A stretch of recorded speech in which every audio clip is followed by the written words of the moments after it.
नमस्कार साथियों। आज हम एनसीईआरटी सीरीज का 8th क्लास का चैप्टर नंबर 11 बल तथा दाब पढ़ने वाले हैं। तो कक्षा 7 में आप सीख चुके हैं कि वस्तुएं गति कैसे करती हैं। क्या आप बता सकते हैं कि हम कैसे निश्चित करते हैं कि कोई वस्तु दूसरी वस्तु से अधिक तेजी से गतिशील है? किसी वस्तु द्वारा एकांक समय में चली गई दूरी क्या सूचित करती है? तो आप यह भी जानते हैं कि जमीन पर लुढ़कती हुई गेंद जैसी कोई गतिशील वस्तु धीमी हो जाती है। कभी कभी यह अपनी गति की दिशा भी बदल सकती है। तो यह भी संभव है कि गेंद धीमी हो जाए तथा अपनी दिशा भी बदल ले। क्या आपने कभी सोचा है कि गतिशील वस्तु धीमी या तेज कैसे हो जाती है अथवा अपनी गति की दिशा कैसे बदल लेती है? तो यहाँ पर हमारे पास जो ये है, अभी तक इसने जो यहाँ पर क्या है पूछा है, हमें हमसे जो है सिर्फ क्वेश्चन ही पूछे हैं कि कोई वस्तु जो है वो गति कैसे करती है। कोई गेंद जो है अगर हम उसको फेंकते हैं तो वो कैसे जो है वो गति करती है, अगर उसको रखते भी है तो कैसे वो क्या है गति करने लगती है। तो आइए अपने प्रतिदिन के कुछ अनुभवों को स्मरण करें। किसी फुटबॉल को गतिशील करने के लिए क्या करते हैं? किसी गतिशील गेंद को और अधिक तेजी से चलाने के लिए आप क्या करते हैं? एक गोल रक्षक जिसको क्या है गोली यानी कि गोल कीपर जो है गेंद को किस प्रकार रोकता है? हॉकी का खिलाड़ी हॉकी से प्रहार करके किसी गतिशील गेंद की दिशा बदल देता है। तो क्षेत्र रक्षक बल्लेबाज द्वारा हिट की गई गेंद को कैसे रोकते हैं? तो चित्र 11.1 इन सभी स्थितियों में गेंद की गति को तेज या धीमा कर दिया जाता है अथवा इसकी गति की दिशा को बदल दिया जाता है। हम प्राय कहते हैं कि जब किसी गेंद को धक्का देते हैं, फेंकते हैं, ठोकर मारते हैं, प्रहार करते हैं तो उस पर बल लगाया जाता है। बल क्या है? तो जिन वस्तुओं पर यह लगाया जाता है उन पर यह क्या प्रभाव डालता है? इस अध्याय में हम ऐसे प्रश्नों के उत्तर खोजेंगे। तो आता है आपके पास 11.1 बल अपकर्षण या अभिकर्षण। उठाना, खोलना, बंद करना, ठोकर मारना, हिट करना, प्रहार करना, धक्का देना, खींचना आदि ऐसी क्रियाएं हैं जो प्राय कुछ कार्यों का वर्णन करने के लिए प्रयोग की जाती है। इनमें से प्रत्येक कार्य प्राय वस्तु की गति में किसी प्रकार का परिवर्तन लाने का प्रयास करता है। क्या इन शब्दों की जगह एक या अधिक अन्य शब्दों का प्रयोग कर सकते हैं? आइए ज्ञात करें। तो हमारे पास यहाँ पर चित्र दिखाया है कि कैसे एक गोलकीपर जो है गोल को बचाता है, कैसे एक हॉकी का खिलाड़ी जो है वो स्टिक से क्या है गेंद पर क्या करता है प्रहार क्या करता है, और कैसे जो है एक फील्डर जो है वो गेंद को रोकता है। तो यहाँ पर एक क्रियाकलाप है दिया हुआ, इसको आप कर सकते हैं। तो क्या आपने ध्यान दिया है कि इनमें से प्रत्येक कार्य को अपकर्षण अभिकर्षण क्या होता है? अभिकर्षण होता है खींचना, अपकर्षण होता है धक्का देना, यानी कि अभिकर्षण यानी कि पुल करना, ठीक है, और धक्का देना यानी कि पुश करना, अथवा दोनों के रूप में व्यक्त किया जा सकता है। क्या हम इससे यह निष्कर्ष निकाल सकते हैं कि किसी वस्तु को गति में लाने के लिए उसे धक्का देना, अपकर्षित करना या खींचना अभिकर्षित करना पड़ता है? तो विज्ञान में किसी वस्तु पर लगने वाले धक्के या उस पुश को या अभिकर्षण को या खिंचाव को पुल को बल कहते हैं। तो हम कह सकते हैं कि वस्तुओं को दी गई गति बल लगने के कारण होती है। वस्तु पर बल कब लगता है आइए जानिए। तो यहाँ पर पहेली का एक क्वेश्चन है, तो उसके बाद आते हैं हमारे पास बल अन्योन्य क्रिया के कारण लगते हैं। तो मान लीजिए कोई आदमी स्थिर कार के पीछे खड़ा है, चित्र 11.2 ए, क्या उसकी उपस्थिति के कारण कार गति में आएगी?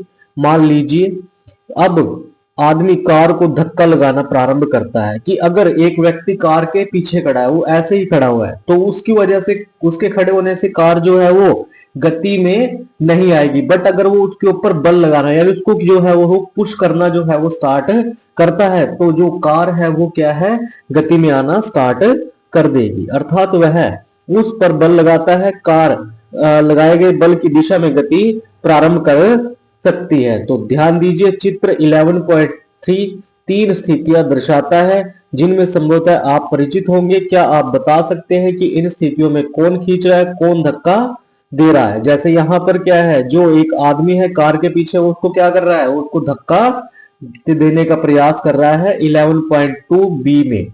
और 11.3 में क्या है, जो लड़कियां हैं वो आपस में एक दूसरे को क्या कर रही है, वो पुल का धक्का कर रही है, वो एक दूसरे को खींच रही है। ठीक है, तो यहां पर ये आपके पास दिखाया है। एक इसके बाद 11.3 में एक व्यक्ति जो है वो बैल को खींचता हुआ दिखाई दे रहा है। तो यहां पर दर्शाई गई तीनों, ये दोनों स्थितियों में लड़कियां एक दूसरे पर बल लगा रही है। क्या यह बात आदमी और गाय पर भी लागू होती है? तो इन उदाहरणों से हम निष्कर्ष निकाल सकते हैं कि बल लगने के लिए कम से कम दो वस्तुओं में अन्योन्य क्रिया होनी आवश्यक है। इस प्रकार दो वस्तुओं के बीच अन्योन्य क्रिया के कारण उनके बीच बल लगता है।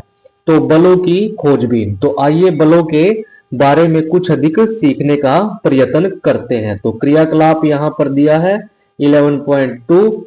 तो कोई भारी वस्तु जैसे मेज या संदूक लीजिए जिसे आप जोर से धकेलने पर ही गति में ला सके। इसे अकेले धकेलने का प्रयास कीजिए, क्या आप इसे खिसका पाते हैं? अब आपने किसी मित्र से कहिए कि बक्से को उसी दिशा में धकेलने में आपकी सहायता करें। तो क्या अब उसको खिसकाना आसान है? क्या आप बता सकते हैं कि ऐसा क्यों हुआ? तो अब किसी वस्तु को फिर से धकेलिए, लेकिन इस बार अपने मित्र से कहिए कि वह उस पर विपरीत दिशा में उसको धकेले। यानी कि आप अगर उसको साउथ से क्या करें, पुल करे, तो वो उसको नॉर्थ से क्या करे, पुश करे।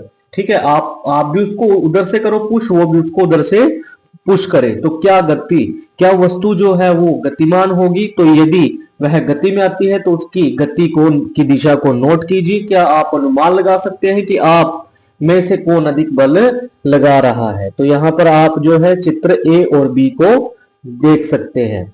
क्या आपने कभी रस्साकसी का खेल देखा है? इस खेल में दो टोलियां एक रस्से को विपरीत दिशा में खींचती है। दोनों टोलियों के सदस्य रस्से को अपनी दिशा में खींचने का प्रयास करते हैं। तो कभी कभी रस्सा बिल्कुल नहीं खिसकता। क्या यह चित्र 11.3 में जैसे यहां पर क्या है दिखाया गया है? ठीक है, दर्शाई गई स्थिति के समान नहीं है। जो टोली अधिक जोर से खींचती है अर्थात अधिक बल लगाती है, अंत में वही खेल में विजय होती है। तो ये उदाहरण बल के बारे में क्या सुझाते हैं? तो किसी वस्तु पर एक दिशा में लगाए गए बल जुड़ जाते हैं। अगर मैं किसी वस्तु को क्या कर रहा हूं, पुश कर रहा हूं, और मेरे साथ एक और व्यक्ति जो है उसको पुश करेगा, तो उसके ऊपर जो बल है वो क्या हो जाएगा, ऐड हो जाएगा। ठीक है, तो अब स्मरण कीजिए कि क्रियाकलाप 11.2 में जब आप तथा आपके मित्र ने भारी संदूक को एक ही दिशा में धकेला था तो क्या हुआ था? यदि किसी वस्तु पर दो बल विपरीत दिशा में कार्य करते हैं तो इस पर लगने वाला कुल या नेट बल दोनों बलों के अंतर के बराबर होता है। तो क्रियाकलाप 11.2 में जब आप दोनों भारी संदूक को विपरीत दिशा में धकेल रहे थे तो आपने क्या देखा था? स्मरण कीजिए कि रस्साकसी के खेल में जब दोनों टोलियां रस्से पर बराबर बल लगाकर खींचती है तो रस्सा किसी भी दिशा में नहीं जाता। यानी कि जब दोनों ओर से फोर्स जो है वो बराबर आ जाए तो वो जो है रस्सा किसी भी दिशा में जो है मूव नहीं करेगा, किसी भी दिशा में गति नहीं करेगा। इस प्रकार हमने सीखा है कि एक बल दूसरे से बड़ा या बराबर हो सकता है। बल की प्रबलता प्राय उसके परिमाण से मापी जाती है। तो याद रखना, बल की प्रबलता को कैसे मापा जाता है? परिमाण से मापा जाता है। तो बल के बारे में बताते समय हमें उस दिशा का उल्लेख करना भी आवश्यक है जिसमें बल कार्य करता है। यह भी याद रखिए, यदि लगाए गए बल की दिशा या परिमाण में परिवर्तन हो जाए तो इसका प्रभाव भी बदल जाता है। तो पहेली ने कहा, क्या इसका अर्थ यह है कि यदि किसी वस्तु पर विपरीत दिशाओं में लगने वाले बल बराबर है तो उस पर लगने वाला नेट बल शून्य होगा? तो सामान्य रूप से किसी वस्तु पर एक से अधिक बल लगे हो सकते हैं, तथापि वस्तु पर इसका प्रभाव नेट बल के कारण ही होता है। तो बल वस्तु की गति की अवस्था में परिवर्तन कर सकता है। आइए अब ज्ञात करें कि जब किसी वस्तु पर बल लगता है तो क्या होता है। तो क्रियाकलाप 11.3 दिखाया है कि रबड़ की एक गेंद लीजिए तथा इसे किसी समतल सतह जैसे मेज पर या कंक्रीट के फर्श पर रखिए। अब गेंद को धीरे से समतल सतह पर धक्का दीजिए। क्या गेंद गति में आ जाती है? तो गतिशील गेंद को फिर से धक्का दीजिए। क्या इसकी चाल में कुछ परिवर्तन होता है? यह बढ़ती है या घटती है? अब अपनी हथेली को गतिशील गेंद के सामने रखिए। जैसे ही गतिशील गेंद इसे स्पर्श करे, हथेली को हटा लीजिए। क्या आपकी हथेली गेंद पर कोई बल लगाती है? गेंद की चाल पर इसका क्या प्रभाव पड़ता है? क्या वह बढ़ती है या घटती है? यदि आप गतिशील गेंद को अपनी हथेली से रोक ले तो क्या होगा? तो यहां पर आप इसको जो है क्रियाकलाप को कर सकते हैं। तो आप इसी प्रकार की अन्य स्थितियों पर विचार कर सकते हैं। उदाहरण के लिए जब पेनल्टी किक लगाता है एक खिलाड़ी फुटबॉल खेलते समय, तो किक लगने से पहले गेंद विराम अवस्था में थी। ठीक है, पहले वो क्या रहती है? वो विराम अवस्था में रहती है।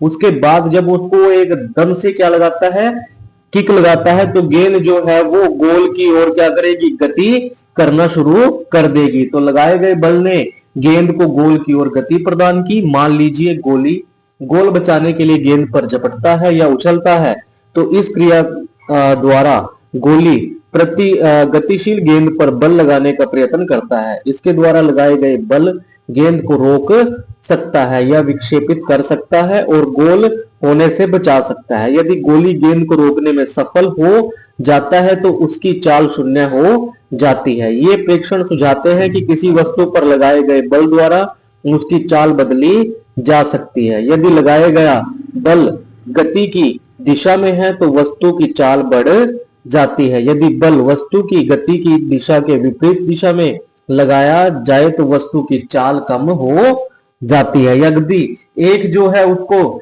धकेलना स्टार्ट करे साउथ से, एक स्टार्ट करे उसको नॉर्थ से, तो उस वस्तु की चाल जो है वो क्या हो जाएगी? वो कम हो जाएगी।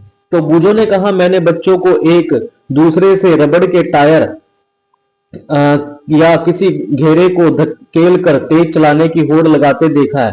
अब मैं समझ गया हूं कि धक्का देने से टायर की चाल क्यों बढ़ जाती है। तो ये आपके पास एक उदाहरण हो सकता है। तो पहेली जानने के लिए उत्सुक है कि क्या बल लगाने से केवल एक वस्तु की चाल ही परिवर्तित होती है? आइए ज्ञात कीजिए। तो यहाँ पर एक क्रियाकलाप है दिया हुआ कि एक गेंद लीजिए, इसे क्रियाकलाप 11.3 की भांति किसी समतल सतह पर रखिए, गेंद को धक्का देकर चलाइए।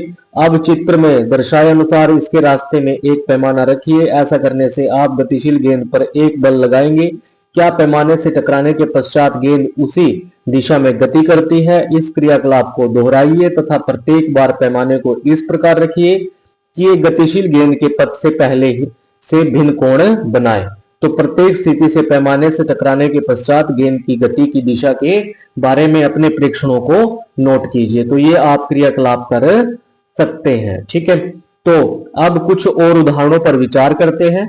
वॉलीबॉल के खेल में खिलाड़ी प्राय विजय चाल बनाने के लिए गतिशील गेंद को धकेल कर अपने टीम के साथियों के पास पहुंचा देते हैं। कभी कभी जोर से प्रहार करके गेंद को मैदान के दूसरी ओर पहुंचा दिया जाता है। तो इसमें क्या है, क्रिकेट में जो आपका बल्लेबाज होता है वो बल्ले से गेंद पर बल लगाकर अपना शॉट खेलते हैं। क्या इन स्थितियों में गेंद की गति की दिशा में कोई परिवर्तन होता है? तो इन सभी उदाहरणों में बल लगने के कारण गतिशील गेंद की चाल तथा दिशा बदल जाती है। तो क्या आप इस प्रकार के कुछ उदाहरण प्रस्तुत कर सकते हैं? तो किसी वस्तु की चाल अथवा उसकी गति की दिशा अथवा दोनों में होने वाले परिवर्तनों को इसकी गति की अवस्था में परिवर्तन द्वारा व्यक्त किया जाता है। अतः बल द्वारा किसी वस्तु की गति की अवस्था में परिवर्तन लाया जा सकता है। तो यहाँ पर ये हमारे पास क्या आ गया, एक पॉइंट आ गया कि आपकी अगर किसी वस्तु की अवस्था में परिवर्तन लाना है तो उसके ऊपर हमें बल लगाना पड़ेगा। तो गति की अवस्था, किसी वस्तु की गति की अवस्था का वर्णन इसकी चाल तथा गति की दिशा से किया जाता है। विराम अवस्था को शून्य चाल की अवस्था माना जाता है। कोई वस्तु विराम अवस्था में अथवा गतिशील में हो सकती है, दोनों इसकी गति की अवस्थाएं हैं। क्या इसका यह अर्थ है कि बल लगने पर सदैव ही किसी वस्तु की गति की अवस्था में परिवर्तन होगा? आइए पता करें।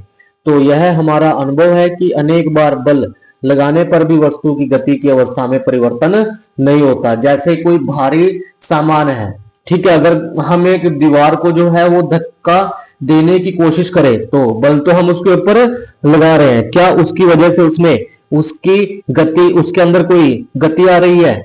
ठीक है, तो उसके अंदर गति नहीं आ रही है। ठीक है, तो यहां पर क्या है, ऐसा जरूरी नहीं है कि बल लगेगा तो गति जरूर होगी। कई बार बल लगने पर भी कोई वस्तु जो है वो गति नहीं करती है। ठीक है, तो जब किसी वस्तु की आकृति में परिवर्तन, बल जो है किसी वस्तु की गति में आकृति में क्या कर सकता है, परिवर्तन कर सकता है। तो यहां पर आपके पास कुछ उदाहरण जो है वो दिए हैं। एक क्रियाकलाप यहां पर बताया है कि सारणी 11.2 के स्तंभ 1 में कुछ ऐसी स्थितियां दी गई हैं जिनमें वस्तु एक गति नहीं कर सकती। सारणी के स्तंभ 2 में वे विधियां सुझाई गई हैं जिसमें प्रत्येक वस्तु पर बल लगाया जा सकता है, जबकि स्तंभ 3 इन क्रियाओं का चित्र दर्शाता है। जितनी स्थितियों में संभव हो बल का प्रभाव देखने का प्रयत्न कीजिए। आप अपने पर्यावरण में उपलब्ध सामग्री का उपयोग करके इसी प्रकार की कुछ अन्य स्थितियों को भी यहां पर जोड़ सकते हैं। अपने प्रेक्षणों को सारणी के स्तंभ 4, 5 में नोट कीजिए। तो सारणी 11.2 वस्तु पर बल के प्रभाव का अध्ययन करना। तो स्थिति का वर्णन, एक प्लेट में गुथा हुआ आटा तो लेना है, बल कैसे लगाए, तो हाथ से नीचे की ओर उसको क्या करें, दबाने का प्रयास करें। तो इसमें हमें पता लगाना है कि गति की अवस्था में परिवर्तन हुआ है या आकृति में कोई परिवर्तन हुआ है या नहीं हुआ है। ठीक है, तो इसको आप जो है इन क्रियाकलाप को आप कर सकते हैं। तो सारणी 11.2 के प्रेक्षणों से आप क्या निष्कर्ष निकालते हैं? जब आप अपनी हथेली के बीच एक फूले हुए गुब्बारे को रखकर दबाते हैं तो क्या होता है? तो जब हमने अपनी हथेलियों में गुब्बारे को रख के दबाया, उसको प्रेस किया, तो वो क्या है, उसकी क्या हुआ, उसकी स्थिति में क्या आ गया, परिवर्तन आ गया, उसकी आकृति में क्या आ गया, परिवर्तन आ गया। बट जब जो है,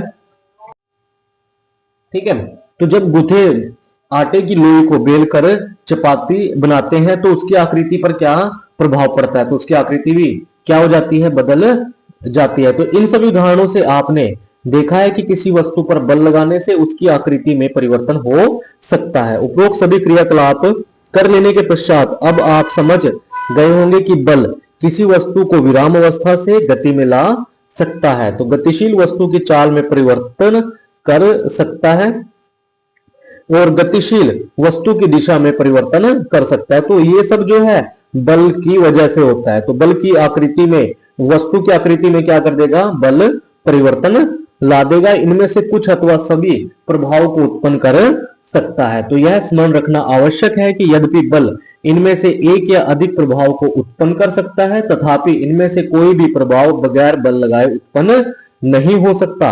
अतः कोई वस्तु बिना बल लगाए अपने आप गति में नहीं आ सकती, अपने आप दिशा परिवर्तन नहीं कर सकती तथा अपने आप आकृति में परिवर्तन नहीं ला सकती। उसके बाद आते हैं हमारे पास संपर्क बल। संपर्क बल क्या होते हैं? तो पहला आता है हमारा पेशीय बल। तो क्या आप मेज पर रखी किसी पुस्तक को बगैर छुए धकेले या उठा सकते हैं? तो क्या बगैर पकड़े पानी की किसी बाल्टी को उठा सकते हैं? सामान्यतः किसी वस्तु पर बल लगाने के लिए आपके शरीर का वस्तु के साथ संपर्क होना चाहिए। संपर्क किसी छड़ी या रस्सी की सहायता से भी हो सकता है। तो जब हम किसी वस्तु जैसे अपने विद्यालय के बस्ते को धकेलते हैं या पानी की बाल्टी को उठाते हैं तो बल कहां से आता है? यह बल हमारे शरीर की मांसपेशियों द्वारा लगता है। हमारी मांसपेशियों के क्रिया स्वरूप लगने वाले बल को पेशीय बल कहते हैं। तो जिस बल में हमारी मांसपेशियों का यूज होता है, हमारे मसल्स का यूज होता है, तो उनको क्या बोलते हैं? पेशीय बल बोलते हैं। तो पेशीय बल ही हमें अपने सभी क्रियाकलाप करने योग्य बनाता है। इन क्रियाकलापों में शरीर की गति तथा मुड़ना भी सम्मिलित है। कक्षा 7 में आपने पढ़ा है कि पाचन प्रक्रिया में भोजन आहार नाल में आगे की ओर धकेला जाता है। क्या इस प्रक्रिया को पेशीय बल करता है? तो आप यह भी जानते हैं कि श्वसन प्रक्रिया में वायु अंदर लेते तथा बाहर निकालते समय फेफड़े फैलते और सिकुड़ते हैं। श्वसन प्रक्रिया को संभव बनाने के लिए ये पेशियां कहाँ स्थित है? हमारे शरीर में पेशियों द्वारा बल लगाने के लिए क्या कुछ और उदाहरण आप बतला सकते हैं? तो इनको आप कर सकते हो अच्छे से। तो पशु भी अपने शारीरिक क्रियाकलापों तथा अन्य कार्यों को करने के लिए पेशीय बल का उपयोग करते हैं। बैल, घोड़े, गधे, ऊंट जैसे पशु हमारे लिए विभिन्न कार्य करने के लिए उपयोग किए जाते हैं। इन कार्यों को करने के लिए वे पेशीय बल का उपयोग करते हैं। तो जैसे यहाँ पर एक जो है बैल गाड़ी में क्या है, बैलों को क्या है, पेशीय बल का प्रयोग करते हुए दिखाई दिया है। तो क्योंकि पेशीय बल तभी लगाया जा सकता है जब पेशियां किसी वस्तु के संपर्क में हो, इसलिए इसे संपर्क बल भी कहते हैं। क्या अन्य प्रकार के संपर्क बल भी है? आइए पता करें। तो पहले उसके बाद आता है आपका घर्षण। तो आपने कुछ अनुभवों को स्मरण कीजिए। फर्श पर लुढ़कने वाली गेंद धीरे धीरे धीमी हो जाती है। तो जैसे आपने एक गेंद को जो है फर्श पर क्या किया, धकेल दिया, तो वो जो है वो गेंद धीरे धीरे जो है उसकी जो गति है वो धीमी होनी स्टार्ट हो जाएगी। तो और अंत में वो क्या हो जाएगी, रुक जाएगी। तो साइकिल चलाते समय जब हम पैडल चलाना बंद करते हैं तो धीरे धीरे उसकी जो गति है वो धीमी होनी शुरू हो जाती है और अंत में जो साइकिल है वो रुक जाती है। किसी कार या स्कूटर के इंजन को बंद कर देने पर वह भी कुछ समय के बाद रुक जाता है। इसी प्रकार नाव भी खेना बंद कर देने पर कुछ दूर चलकर रुक जाती है। क्या आप इस प्रकार के कुछ अन्य अनुभवों को इसमें जोड़ सकते हैं? इन सभी स्थितियों में वस्तु पर कोई बल लगता प्रतीत नहीं होता, फिर भी इनकी चाल धीरे धीरे कम होती जाती है और अंत में ये विराम अवस्था में आ जाती है। इनकी गति की अवस्था में परिवर्तन किस प्रकार होता है? क्या इन पर कोई बल लग रहा होता है? तो क्या आप अनुमान लगा सकते हैं कि प्रत्येक दशा में बल किस दिशा में लग रहा होगा? इन सभी उदाहरणों में वस्तुओं की गति की अवस्था में परिवर्तन का कारण क्या है? घर्षण बल है। ठीक है, तो ये सब जो इनकी जो वस्तुओं की गति की अवस्था में जो परिवर्तन आ रहा है वो किसकी वजह से आ रहा है? घर्षण बल की वजह से आ रहा है। तो फर्श तथा गेंद की सतह के बीच लगने वाला घर्षण बल ही गतिशील गेंद को विराम अवस्था में लाता है। इसी प्रकार पानी तथा नाव की सतहों के बीच घर्षण खेना बंद करने पर नाव को रोक देता है। तो घर्षण बल सभी गतिशील वस्तुओं पर लगता है और इसकी दिशा सदैव गति की दिशा के विपरीत होती है, क्योंकि घर्षण बल दो सतहों के बीच संपर्क के कारण उत्पन्न होता है, इसलिए यह भी संपर्क बल का एक उदाहरण है। इस बल के बारे में आप अधिक जानकारी अध्याय 12 में पढ़ेंगे। तो यहाँ पर एक क्रियाकलाप दिया है, ठीक है। तो इसके बाद आता है आपका असंपर्क बल, यानी कि संपर्क में ये किसी वस्तु के संपर्क में आए बिना ही उसकी दिशा में उसकी स्थिति में क्या कर देना, परिवर्तन कर देना। तो जैसे यहां पर एक उदाहरण दिया है कि छड़ चुंबकों का एक युग्म लीजिए। क्रियाकलाप 11.6 है कि छड़ चुंबकों का एक युग्म लीजिए। चित्र 11.10 में दर्शानुसार एक चुंबक को 3 गोल पेंसिलों या लकड़ी के बेलनों रोलरों पर रखिए।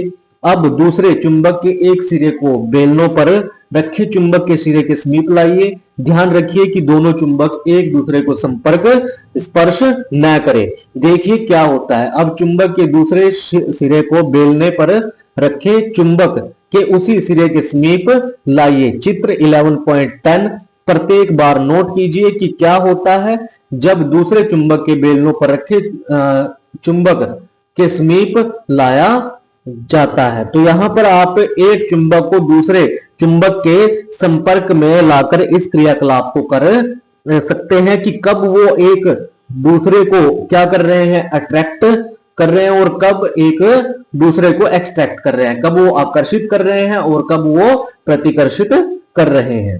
तो क्या बेलनों पर रखा चुंबक दूसरे चुंबक को समीप लाने पर गति करने लगता है? क्या यह सदैव समीप आने वाले चुंबक की दिशा में गति करता है? ये प्रेक्षण क्या सुझाते हैं? क्या इसका अर्थ यह है कि चुंबकों के बीच कोई बल अवश्य ही कार्य कर रहा है? तो कक्षा 6 में आप सीख चुके हैं कि दो चुंबकों के समान ध्रुव एक दूसरे को प्रतिकर्षित करते हैं। तो हमने क्या है ये पढ़ा हुआ है कि जब एक ध्रुव होंगे, जो दो चुंबकों के एक जैसे ध्रुव होंगे, समान ध्रुव होंगे, तो वो एक दूसरे को क्या करेंगे, प्रतिकर्षित करेंगे। तथा जब असमान ध्रुव होंगे तो वो एक दूसरे को आकर्षित करेंगे। तो दो वस्तुओं के बीच आकर्षण तथा अथवा प्रतिकर्षण को भी खींचने या धक्का देने के रूप में देखा जा सकता है। क्या चुंबकों के बीच लगने वाले बल को देखने के लिए आपको इन्हें संपर्क में लाना पड़ता है। एक चुंबक दूसरे चुंबक पर बगैर संपर्क में आए ही बल लगा सकता है। चुंबक द्वारा लगाया गया बल संपर्क बल का एक उदाहरण है। इसी प्रकार चुंबक द्वारा किसी लोहे के टुकड़े पर लगाया गया बल भी असंपर्क बल का एक उदाहरण है। उसके बाद आता है स्थिर विद्युत बल। तो इसमें कहा है कि एक क्रियाकलाप है कि प्लास्टिक का एक स्ट्रो लीजिए, इसको लगभग दो बराबर भागों में काट लीजिए, धागे की सहायता से एक टुकड़े को किसी मेज के किनारे से लटकाइए। अब स्ट्रो के दूसरे टुकड़े को अपने हाथ से पकड़िए और इसके स्वतंत्र सिरे को कागज की एक सीट से रगड़िए। स्ट्रो के रगड़े हुए सिरे को लटकते हुए स्ट्रो के समीप लाइए। सुनिश्चित कीजिए कि दोनों टुकड़े एक दूसरे को स्पर्श करें। आप क्या देखते हैं? तो अब लटके हुए स्ट्रो के स्वतंत्र सिरे को कागज की सीट से रगड़िए, फिर से दूसरे स्ट्रो के टुकड़े को इससे पहले की कागज की सीट से रगड़ा जा चुका है। लटके हुए स्ट्रो के स्वतंत्र सिरे के समीप लाइए। अब आप इसमें क्या देखते हैं? तो यहां पर ये जो है आपका क्रियाकलाप दिया है कि वो कैसे जो है एक दूसरे को क्या करते हैं, प्रतिकर्षित या फिर आकर्षित करते हैं। ठीक है, तो कागज की सीट से रगड़े जाने पर स्ट्रो जो है स्थिर वैद्युत आवेश उपार्जित कर लेता है। ऐसा स्ट्रो आवेशित वस्तु का एक उदाहरण है। एक आवेशित वस्तु द्वारा किसी दूसरी आवेशित अथवा अनावेशित वस्तु पर लगाया गया बल स्थिर वैद्युत बल कहलाता है। तो याद रखना भाई, एक आवेशित वस्तु जब दूसरी आवेशित वस्तु पर या अनावेशित वस्तु पर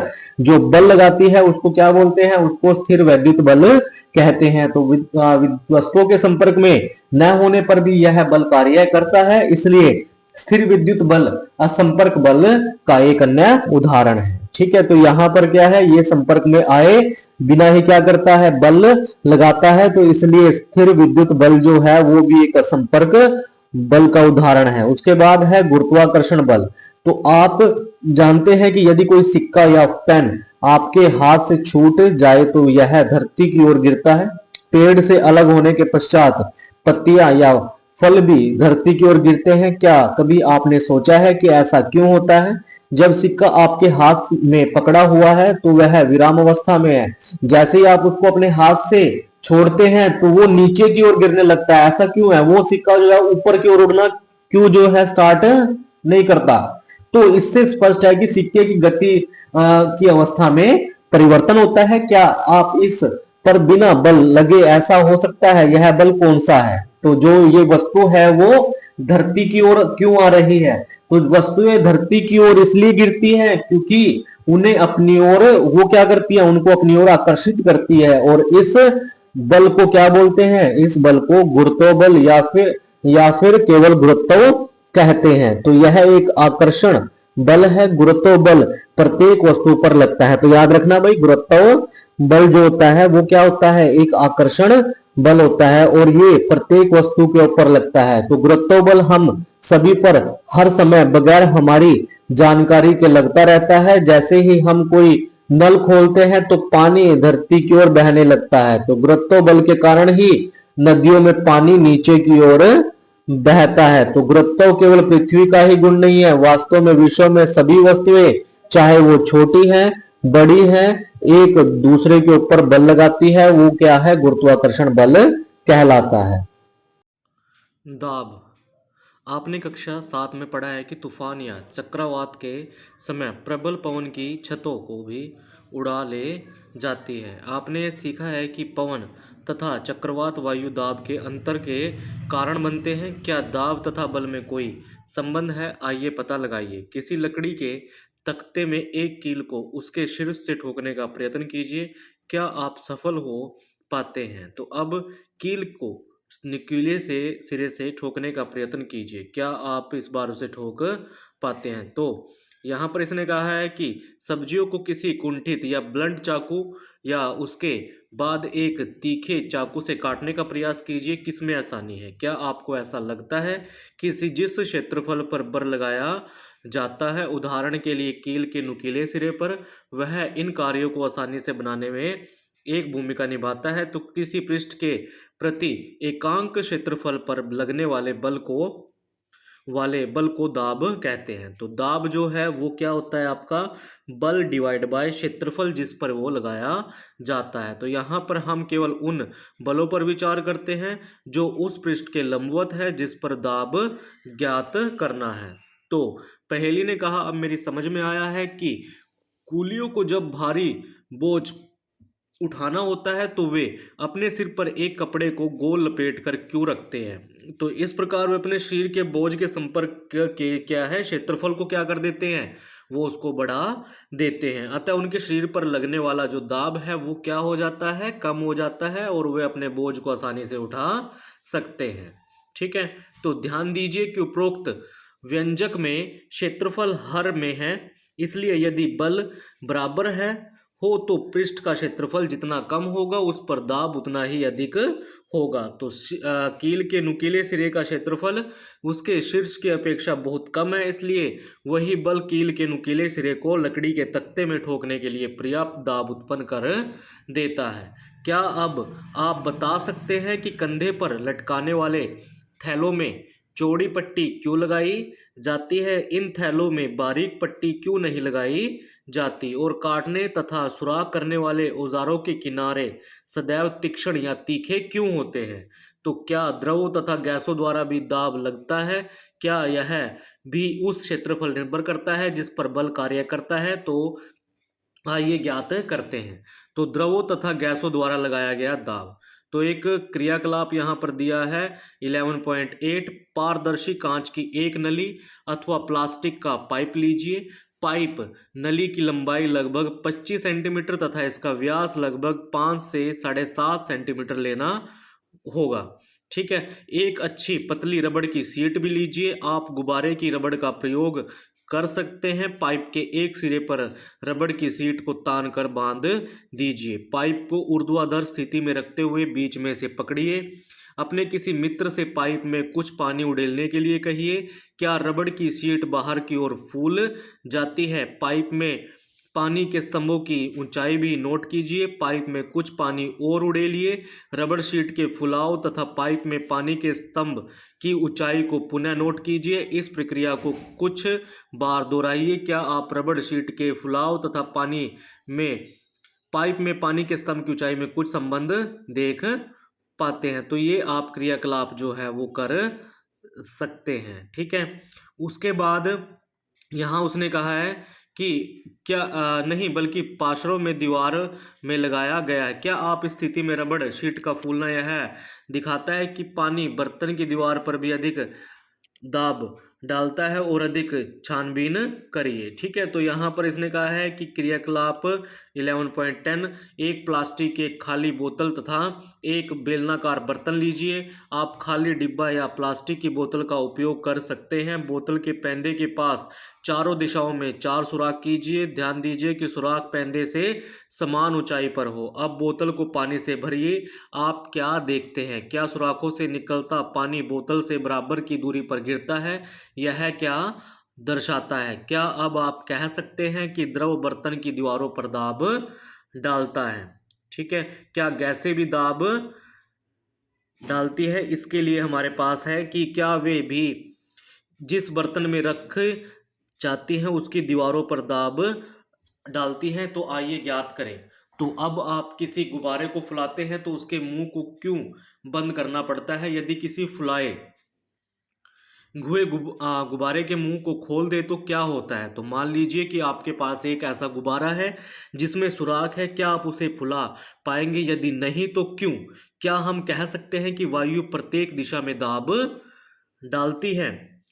तो स्मरण कीजिए कि यदि साइकिल की ट्यूब में पंचर हो तो उसके अंदर की हवा का क्या होता है? क्या ये प्रेक्षण दर्शाता है कि वायु किसी फुलाए हुए गुब्बारे या साइकिल की ट्यूब की अंदर की दीवारों पर दाब डालती है। तो इस प्रकार हम कह सकते हैं कि गैसें जिस बर्तन में रखी जाती है उसकी दीवारों पर दाब डालती है। तो हमारे पास एक पॉइंट ये आता है कि गैसें जो हैं वो जिस भी बर्तन में रखते हैं उसकी दीवारों के ऊपर क्या करती है, प्रेशर बनाना स्टार्ट कर देती है, दाब बनाना जो है वो स्टार्ट करती है। उसके बाद आता है हमारा वायुमंडलीय दाब। तो हम जानते हैं कि हमारे चारों ओर वायु है। वायु के इस आवरण को क्या बोलते हैं, वायुमंडल कहते हैं। तो वायुमंडल यह वायु पृथ्वी के तल से कई किलोमीटर ऊपर तक फैली हुई है। इस वायु द्वारा लगाए गए दाब को वायुमंडलीय दाब कहते हैं। हम जानते हैं कि प्रति एकांक क्षेत्रफल पर लगने वाले बल को दाब कहते हैं। यदि हम एक इकाई क्षेत्रफल की कल्पना करें और इसके ऊपर वायु से भरा एक लंबा बेलन खड़ा हुआ माने, तब इस बेलन में वायु पर लगने वाला गुरुत्व बल वायुमंडलीय दाब के बराबर होगा। जैसा यहाँ पर चित्र में दिखाया गया है कि इकाई क्षेत्रफल के वायुस्तंभ पर लगने वाला गुरुत्व बल वायुमंडलीय दाब के बराबर होता है। ठीक है, तो आप यहाँ पर इसका एक क्रियाकलाप 11.11 भी कर सकते हैं। तो अब आप चूसक यहाँ पर एक क्या दिखाया है, इसको आप एक बार पढ़ लेते हैं कि क्या है कि एक अच्छी रबड़ का एक चूषक या शक्कर लीजिए। यह रबड़ के एक छोटे प्याले की भांति दिखाई देता है। इसको किसी समतल चिकने पृष्ठ पर जोर से दबाइए। क्या यह पृष्ठ से चिपक जाता है? इसको खींचकर पृष्ठ से निकाल उठाने का प्रयत्न कीजिए तो आप इसको सफल हो पाते हैं। यानी कि ये आपको क्या है, ज़्यादातर आपको जो ये जो है कांच के जो है नीचे लगा हुआ दिखाई देगा। ठीक है, जो क्या है कांच को जो है हिलने नहीं देगा। ठीक है, ये जो है आपके ज्यादातर मेज वगैरह पे होता है। ठीक है, जब आप चूसक को दबाते हैं तो कप तथा पृष्ठ के बीच की अधिकांश वायु बाहर निकल जाती है। चूसक पर वायुमंडलीय दाब लगता है, इसलिए यह पृष्ठ के साथ चिपक जाता है। तो चूसक को पृष्ठ से खींचकर अलग करने के लिए लगाया गया बल इतना अधिक होना चाहिए कि यह वायुमंडलीय दाब पर पार पा सके। इस क्रियाकलाप से संभवतः आपको वायुमंडलीय दाब के परिमाण का अनुमान लग गया होगा। वास्तव में यदि चूसक तथा पृष्ठ के बीच में से समस्त वायु को निकाल दिया जाए तो किसी भी मनुष्य के लिए चूसक पृष्ठ से खींचकर अलग करना संभव नहीं होगा। क्या इससे आप अनुमान लगा सकते हैं कि वायुमंडलीय दाब कितना अधिक होता है? तो यदि मेरे सिर का क्षेत्रफल 10 सेंटीमीटर मल्टीप्लाई 15 सेंटीमीटर 15 मल्टीप्लाई 15 हो तो मेरे सिर पर वायु कितना बल लगा रही है? तो एक 15 सेंटीमीटर मल्टीप्लाई 15 सेंटीमीटर क्षेत्रफल तथा वायुमंडल की ऊंचाई के बराबर ऊंचाई के स्तंभ में वायु के कारण लगने वाला बल लगभग 225 किलोग्राम द्रव्यमान के किसी पिंड पर लगने वाले गुरुत्वीय बल यानी कि 2250 न्यूटन के बराबर होता है। तो इस गुरुत्व बल के नीचे हम दबकर पिचक क्यों नहीं जाते? इसका कारण यह है कि हमारे शरीर के अंदर का दाब भी वायुमंडलीय दाब के बराबर होता है और यह बाहर के दाब को संतुलित कर देता है। ठीक है, उसके बाद हमारे पास क्या आप जानते हैं कि 17वीं शताब्दी में जर्मनी के एक वैज्ञानिक ओटो वोन हेरिक ने बर्तनों से वायु बाहर निकालने के एक पंप का आविष्कार किया। इस पंप की सहायता से उन्होंने नाटकीय ढंग से वायु दाब के बल का प्रदर्शन किया। उन्होंने धातु के 2 खोखले अर्धगोले लिए, उनमें प्रत्येक का व्यास 51 सेंटीमीटर था। इन गोलों को एक साथ जोड़कर उनके बीच की वायु निकाल दी गई। तब उन्होंने अर्धगोले पर 8 घोड़े विपरीत दिशा में खींचकर अलग करने के लिए लगाए। वायु दाब का बल इतना अधिक था कि इतने घोड़े भी अर्धगोले को अलग नहीं कर पाए। ठीक है, तो यहाँ पर हमारा जो ये चैप्टर नंबर 11 जो है बल और घर्षण जो है यहीं पर खत्म होता है। ठीक है, आई होप आपको जो ये चैप्टर है वो अच्छे से क्लियर हो गया होगा। ठीक है, तो आप इसको जो है एक बार रिवाइज करिए और हमारे चैनल को लाइक और सब्सक्राइब जरूर करिए प्लीज़। Thank you.